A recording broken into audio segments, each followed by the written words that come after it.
And it ain't summer as far as the president is concerned. This is not some slow Newsweek vibe from him.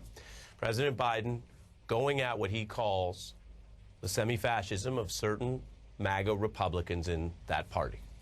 These are, according to some really, depending on how you measure it, the strongest comments yet, as he rebukes MAGA today, just days after making waves in what was apparently a very clear, deliberate effort to address authoritarianism in America. So let me say this to my MAGA Republican friends in Congress. Don't tell me you support law enforcement if you won't condemn what happened on the 6th. For God's sake, whose side are you on? You can't be pro-law enforcement and pro-insurrection. Fact check, true. Those Trump fans battered, attacked, bashed, sprayed the police that day. They were anti-Blue Lives. They were anti-law enforcement. And as we've reported, you can't claim to be law and order and then only want law and order applied to black Americans when they are police. Biden also addressing the mounting threats to the FBI. Take a look. I want to say this as clear as I can. There's no place in this country, no place, for endangering the lives of law enforcement. No place. In some ways, this was a more decisive Biden on an issue that is different from the economic emphasis they've made in the past few weeks, including student loans. At one point, he appeared to reference something that we alerted you to last night, the absolutely anti-rule of law, anti-democracy comments that Senator Lindsey Graham made. Well, here's what Biden appeared to be referring to that, talking about where the hell are we?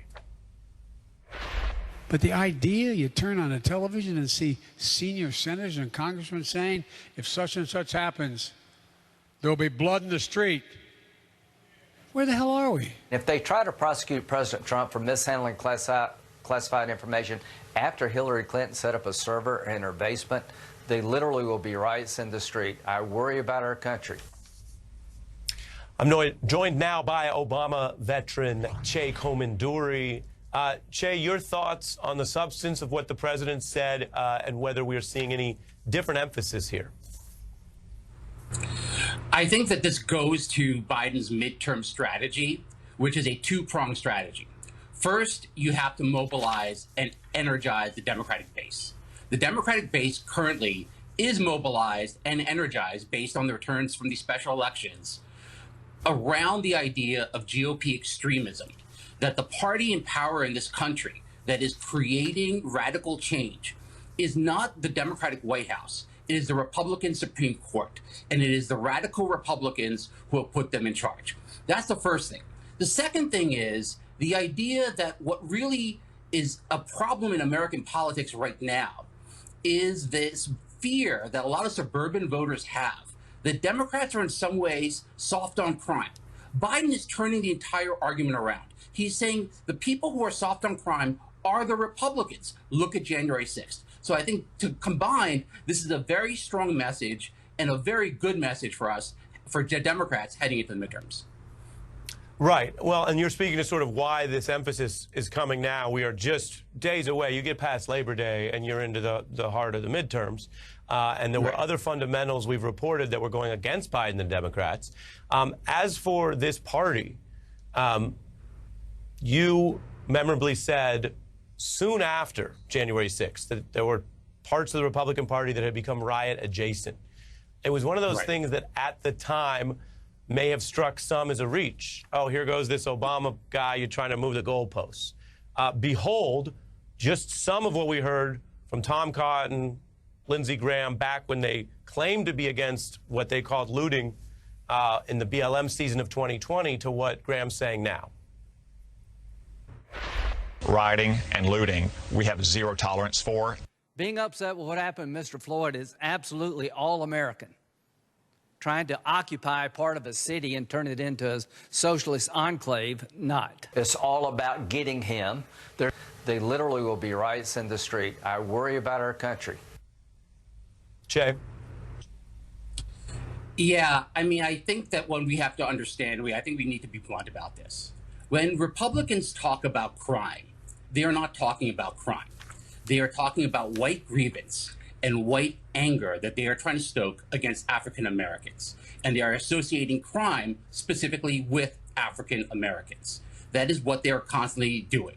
And that is why you see such a tremendous double standard in the way Republicans apply issues of law and order to African Americans versus how they apply them to their own side. And this is tribalism in its most precise and simplest definition, but this is exactly what they're doing. And there's a long history of this. You can go back to the 60s when George Wallace sort of began talking in this particular manner. Richard Nixon picked it up as part of the Southern strategy. Pat Buchanan sort of elaborated and sort of enlarged this whole sort of playing field. And Donald Trump took it over. And every single time Republicans talk about crime, they very specifically talk about African American crime that is occurring or that is perceived to be occurring in the inner cities. The best example of this is to look at our reaction and our response to the opioid epidemic and the crack cocaine epidemic of the 1980s. I mean, it's been light and day. You know, we treated the opioid epidemic, and we continue to treat it with empathy, with compassion, as a situation where we have to sort of look at systemic roots of this, while the crack cocaine epidemic was treated as just lock them up, put them away. Yep. You know, it was very much part of the us versus them philosophy. Yeah, you make a great point, and we run a transparent program here. Did you know we have a special report tonight on that contrast to opioids? I did not, actually. That's actually rather remarkable. No, I did not. But how could you? But it speaks to a linkage. A, you're thinking along these lines. B, this is important in the country right now. So, you know, it's funny. You didn't know that, but we are doing that later today. And that goes to the line that Biden's trying to walk. And so I want to play some other parts of this speech, again, new today. This is days before the White House has also touted a separate primetime speech they say Biden will give about the soul of the nation. And we heard some tough and crime language in a range of categories. Ban assault weapons, fund law enforcement. They call it Safer America. And then there was this discussion of so-called bad apples. We've heard this over and over about rogue cops just being, quote, bad apples. There's bad in everything. There's lousy senators, there's lousy presidents, there's lousy doctors, there's lousy lawyers. No, I'm serious. But I don't know any police officer that feels good about the fact that there may be a lousy cop. That's the president's view, although there is a lot of data that America's policing problem is not statistically reduced to just a handful of bad apples in, say, a bunch of 100 apples, that it's a systemic issue, that removing individual officers from police forces has not, even when they're caught with wrongdoing, reduced, for example, complaints about excessive force. And Che, that goes to, I think, to be fair, a tension within both the Democratic Party, the Congress in general. Is this about rooting out one or two people on any given force, the way the president just put it? Or, in fair pushback to him, what we've heard some experts say, including law enforcement veterans and other legal experts, that there's structural problems that also should be addressed. I think Democrats can afford to be bolder on this, to be frank.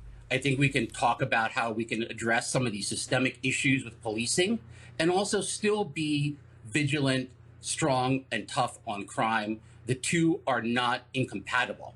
And it's not just Democrats who believe this. Look, Pat Robertson, I remember after Daunte Wright, after that killing last year, came out and said, we need to attract better officers onto the police force. We need to attract a better caliber of police officer. This has gone too far. This is enough. That's Pat Robertson who said that. So I think that should tell Democrats that you can sort of go much bolder and more programmatic and more systemic on these issues and not be as afraid and not cower and worry about what Republicans will say about you if you do so.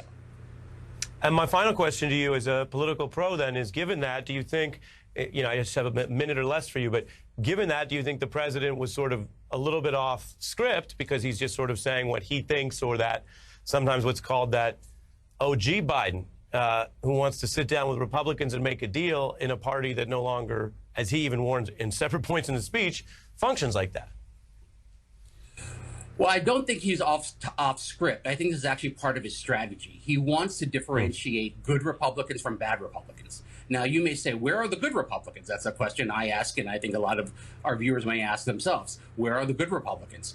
Well, what Biden is appealing to are not actual Republican politicians, but voters who live in the suburbs, who sometimes have historically swung from Republican to Democrat and back again, and trying to say, hey, look, you may have voted Republican in the past. That's fine. But right now, I need you to vote Democrat, because this is what we stand for, and this is what the other side stands for, and the other side is extreme. He's drawing that contrast, and it's aimed at voters, not elected officials.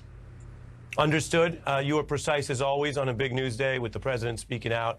Sheikh Homanduri, thank you. We have our shortest break. It's just 6.